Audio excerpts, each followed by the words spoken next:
read Bell's pamphlet and ran with the idea with the best of intentions to educate the mass of lower classes in England. So Lancaster set up a school gathering poor children in London and giving them some rudimentary instruction. The idea caught on in England, but with the increased competition, as the Church of England set up similar schools, Lancaster fled to America, where he and his method were already receiving some positive attention. In New York, he had the first Lancaster school open by 1806.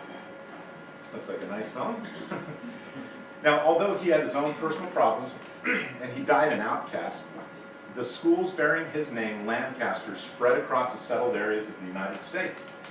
The primary features of a Lancaster school involved one large room stuffed with anywhere from 300 to 1,000 children under the direction of a single teacher. With the Lancaster model in place and growing in popularity, the stage was set for mass schooling to merge with a force that was growing in parallel. Now we enter Robert Owen. He was a Welshman by birth and born in 1771. He was arguably the first modern communist predating Marx. He established a utopian socialist community first in Scotland and then in New Harmony, India, and he considered that he had discovered a basic truth about humans, that a person's character is made for him by society through upbringing, education, and the environment, and not by himself as the religionists had taught. Owenites decided that rational, secular education would have to precede the creation of a socialist society. They subsequently launched a strong national campaign to promote a national system of secular education. So thus was born the fundamental shift from education as a mind and character development to education as a force for social change, chiefly with an eye towards socialism, because Robert Owen was a massive socialist. Now, Horace Mann picked up on this idea of education as an engine for social change, and he became head of the Massachusetts Board of Education in 1837.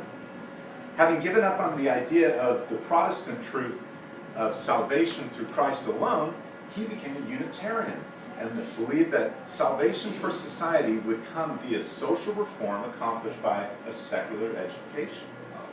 Now, he went to Europe in 1843 as representing the Massachusetts Board of Education, and he visited schools in Europe, especially in Prussia, which is Germany.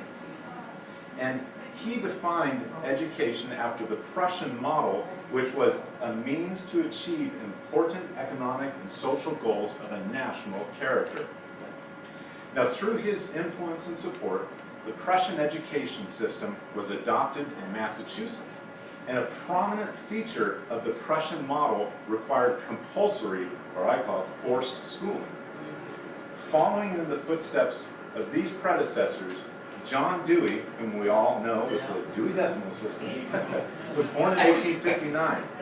Now, he also viewed education as a means to social change, and he is often called the founder of modern education. But Dewey was a signer and a writer of the Humanist Manifesto, which is essentially an Americanized version of the Communist Manifesto. This is the father of our education system. Now, Dewey became a hero in education by obliterating earlier models of teaching which relied on rote learning, reading, writing, and mathematics. He instead focused on the social life of the child and the child's experiences, and he became a hero for this idea. Now, at this point, we begin to see that what we call public school is hardly an American tradition. It is an imported model of Hindu and Prussian origin, formed and shaped by men who wanted to use education as a tool for socialist and communist change. The mental and character development of the individual for the benefit of the individual was of little or no concern to them. Now, we've covered the origins of modern mass schooling and have kind of touched upon the motivations of those like Mann and Dewey. But we'll now take a few minutes to dig into the goal of public education. And let me first state that I am not a conspiracy theorist. I don't give really any credence to conspiracy theories. What I do believe is that each person wants to remake the world according to their own worldview. If we, as liberty and freedom-minded citizens, are actively seeking to bring about freedom and liberty, why should we be surprised that communists and socialists have been actively seeking to bring about communism and socialism? It should not surprise us that they put into practice what they believe. So it's not a conspiracy, this is them putting into practice what they believe. And at its core, the driving force for public schooling in those early days, and I believe has only grown more and more, is the following belief. Man is a completely malleable and changeable like clay. By applying scientific and technological methods through education, social engineers can create the perfect collective man, eradicating all the ills of society, bringing about perfect peace. And that is a summary of what the founders of American mass schooling have brought to us. Now, in Karl Marx's two-volume critique of anarchism, I think he summarizes perfectly what the social engineers of public schooling have been and are seeking. Marx said in the Critique of Anarchy that pure humanism will destroy society. We must have the collective man. And after many generations of this collective man having perfected itself, it will be the automatic man. The proletariat will be like bees going automatically to their work, not thinking at all. Does that remind you of any school children? Now, to Dewey and Mann, individualism was a threat to this collective man, and so pushed for uniform education. Now, Dewey said that you can't make socialists out of individuals.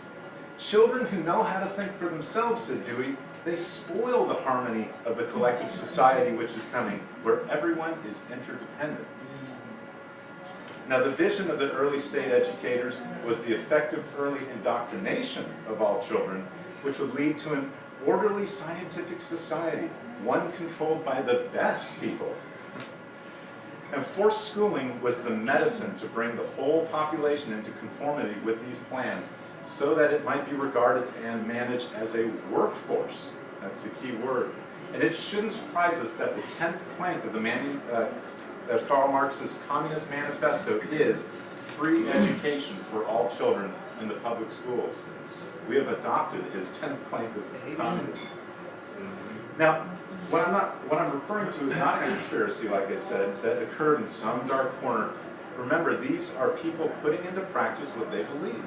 And these things were done in the open.